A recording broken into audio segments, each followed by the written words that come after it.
सहज होना, सरल होना, निष्कपट होना। पंडित राहुल सत्यायन का नाम लिया। उनकी एक पुस्तक है साम्यवाद ही क्यों। उसमें उन्होंने लिखा है कि आर्यों में सबसे शुद्ध रक्त यादवों का है। यादव समाज है जो अति पिछड़ों से, गरीबों से, वंचितों से प्रेम करता है, असली प्रेम करता है। देश के कोने कोने से आए हुए सभी प्रतिनिधिगण, मैं आपको सारण के इस भिखारी ठाकुर कला और प्रेक्षागृह में स्वागत करता हूं। मित्रों, हमारे पूर्व के सांसद ने हमें अपने भीतर किन किन चीजों से लड़ना है, अपनी जो हमारी सामाजिक कुरीतियां हैं उनसे लड़ना है और बाहर भी लड़ना है। हमारे मित्र उत्तर प्रदेश के मंडल आयोग की बारीकियों पर उन्होंने बताया। ये तमाम प्रशिक्षण हुआ, हमें बड़ा अच्छा लगा।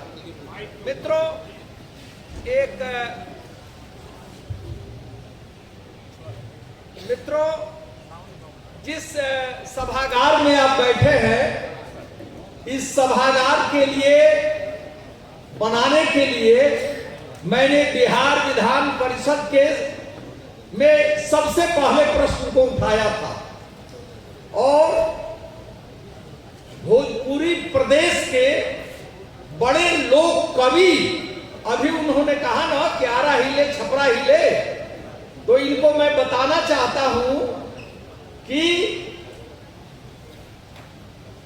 यह जो धरती है सारण की, यहां उत्तर प्रदेश से आए हुए महापंडित राहुल सत्यायन, जो दुनिया के बड़े विद्वान हैं, उन्होंने यहाँ की भाषा और यहाँ के लोक कलाकार की प्रशंसा की थी। दूसरी बात मैं कहना चाहता हूं कि उन्होंने ही ये इच्छा व्यक्त की थी आजादी के लड़ाई के दिनों में 1947 में कि भिखारी ठाकुर के नाम पर भोजपुरी समाज को सावधान और सतर्क होना चाहिए। जब इस प्रश्न को मैंने खड़ा किया तो यही मुझे कहना था। आदरणीय गोरेलाल जी ध्यान दें, तो सदन में उन लोगों ने विरोध किया भिखारी ठाकुर के नाम का जो अति पिछड़ा का प्रेमी अपने को बताते हैं। मुझसे कहा गया कि आप भिखारी ठाकुर के नाम पर होगा, इसके लिए बेचैनी मत दिखाइए। यही यादव समाज है जो अति पिछड़ों से, गरीबों से, वंचितों से प्रेम करता है, असली प्रेम करता है। और सबसे ज्यादा राजनीतिक रूप से आज अगर किसी विषय पर हमला किया जा रहा है तो हम अति पिछड़ा के विरोधी हैं, हम दलित के विरोधी हैं। आपकी जो कमाई है, आपकी जो पूंजी है, उसी पर आक्रमण किया जा रहा है। इसका उत्तर देने की जरूरत है, इसको समझने की जरूरत है। एक बात यह कहनी थी। दूसरी बात कहनी थी कि मैंने महापंडित राहुल सत्यायन का नाम लिया। उनकी एक पुस्तक है साम्यवाद ही क्यों। हमारे मित्र लाल बाबू यादव इसके विशेषज्ञ हैं। उसमें उन्होंने लिखा है कि आर्यों में सबसे शुद्ध रक्त यादवों का है और महापंडित राहुल सत्यायन कोई सामान्य नाम नहीं है। 150 पुस्तकों के लेखक का नाम है। मध्य एशिया का इतिहास नाम का सबसे मशहूर पुस्तक महापंडित ने लिखा था और मैं जहां पढ़ा हूं काशी हिंदू विश्वविद्यालय बनारस में, वहां के राजबली पहली बार प्राचीन पुरातत्व और इतिहास, एंशिएंट हिस्ट्री एंड कल्चर का हिंदुस्तान का सबसे बड़ा आदमी राजबली पांडे ने यादवों का इतिहास लिखा था। तो जो लोग ये भ्रम फैलाते हैं आपके और हमारे बारे में, हमारे ढंग और तरीके के बारे में, उसको समझने की जरूरत है बहुत बारीक और सूक्ष्म ढंग से। अपने आचरण और स्वभाव में हमें कोई गड़बड़ी नहीं है, परंतु हमारी जो सहजता है और भारतीय दर्शन और दुनिया के विद्वान सहजता का सम्मान करते हैं। मनुष्य होने की पहली शर्त है सहज होना, सरल होना, निष्कपट होना। वही हम हैं और उसी पर आक्रमण किया जा रहा है। जो हम नहीं हैं वही रोज कहा जा रहा है, रोज कहा जा रहा है। इन बातों को थोड़ा समझने की जरूरत है।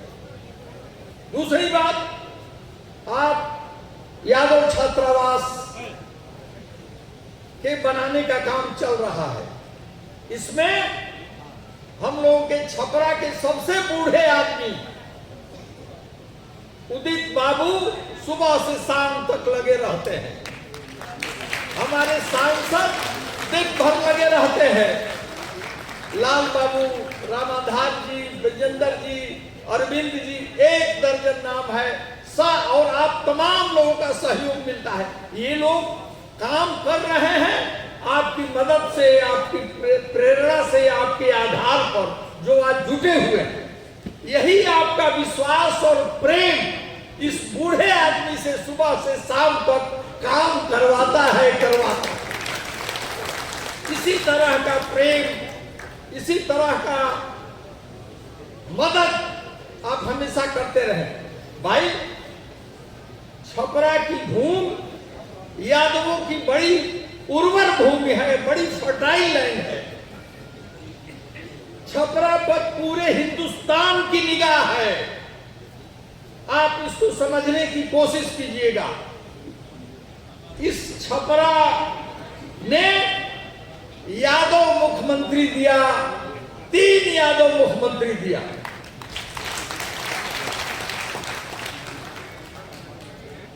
इस छपरा में महिला यादव मुख्यमंत्री दिया।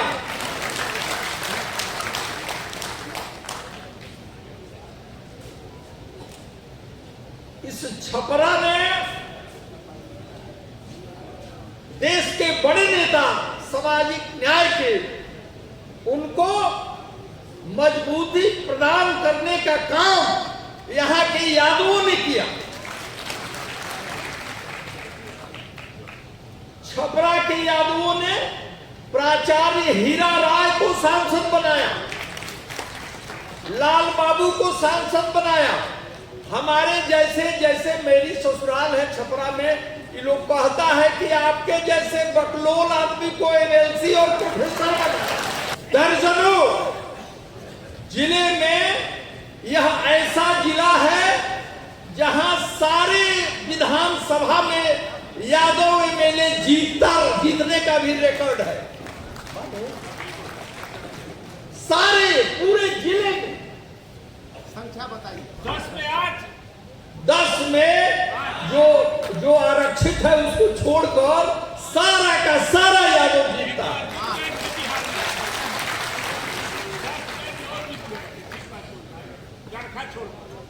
इस बात को, अपनी इस ताकत को, अपनी इस क्षमता को देखने की जरूरत है। लाल बाबू और हमको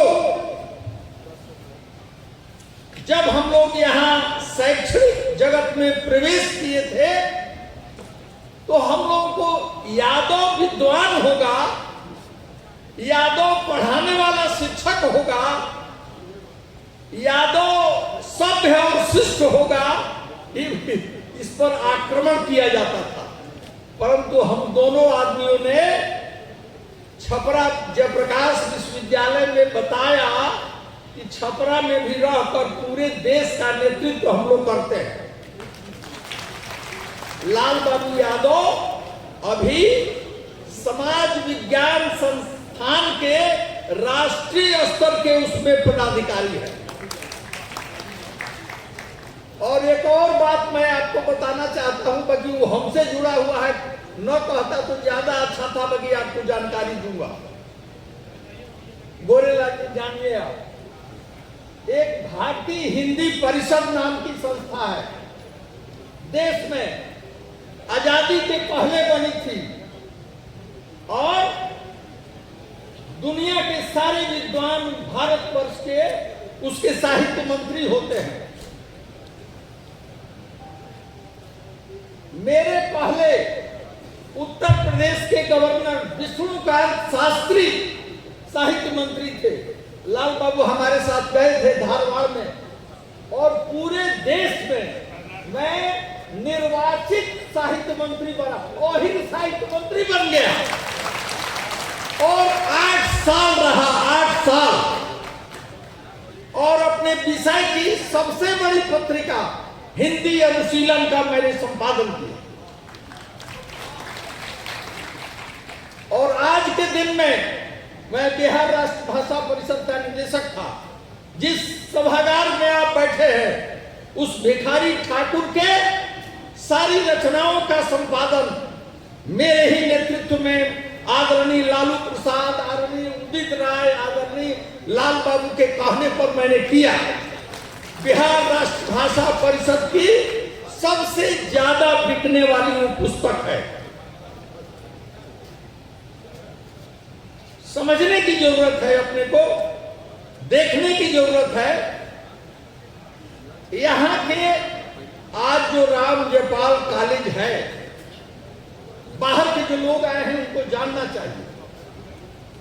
इनके पूर्वज यदु जी जिस जहां यादव महासभा करके गए, वहीं से छपरा कॉलेज, छपरा के नाम से यादवों ने कॉलेज खोला। राजेंद्र कॉलेज और जगदम कॉलेज जो बड़े कॉलेज थे उत्तर भारत के, उनके समानांतर, और वह आज जयप्रकाश विश्वविद्यालय का बहुत महत्वपूर्ण महाविद्यालय है और उसने 40 प्रोफेसर दिया है। प्रोफेसर मतलब सचमुच प्रोफेसर, खाली कहने वाला प्रोफेसर नहीं, सारे अपने शैक्षणिक जगत में बड़े बड़े पदों पर है। ये सब बातें हैं। मैं चाहता हूं कि उसी जहां छात्रावास बन रहा है, उदित बाबू और हमारे बीच कई बिंदुओं पर टकराहट होती है। मैंने इनसे कहा था कि 10 मंजिला छात्रावास बनेगा, नींव इसकी 10 मंजिला की पड़ेगी। आप नहीं रहेंगे, मैं नहीं रहूंगा, इस पर बैठे हुए सारे हमारी उम्र के लोग नहीं रहेंगे। कोई ऐसा इन्हीं के जैसा पोता आएगा ब्रिगेडियर और उसको 10 मंजिला बनाएगा। ये हम लोगों का सपना है। एक बड़ा शैक्षणिक केंद्र बनाएंगे वहां। देश में समाजवाद कैसे आए, जातिवाद कैसे समाप्त हो, दुनिया कैसे खूबसूरत और सुंदर हो, इसी पर बहस होगी। उसी यादव छात्रावास में इसी पर सेमिनार होगा और हम दुनिया का नेतृत्व कैसे करें अपनी अच्छाई के कारण, अपने समतावादी सिद्धांत के कारण। यह हमारा सपना है और हम लोग आज जो उपस्थिति हुई है इस पर सशंकित थे। लगता था कि कोई आएगा नहीं आएगा, क्या होगा, पर विभिन्न राज्यों से, हमारे दक्षिण के राज्यों से, तेलंगाना से, कर्नाटक से, तमिल जो लोग आए हैं, मैं उनको प्रणाम करता हूं, सलाम करता हूं पांडिचेरी से, गुजरात से पूर्व मंत्री आए हैं। इन लोगों ने हमारे मनोबल को बढ़ाया है। मैं उन्हें इस ऐतिहासिक सारण की धरती पर उनका स्वागत करता हूं, उनका अभिनंदन करता हूं। उनसे मैं कहता हूं कि आपके आने से हमारा मनोबल बढ़ा है।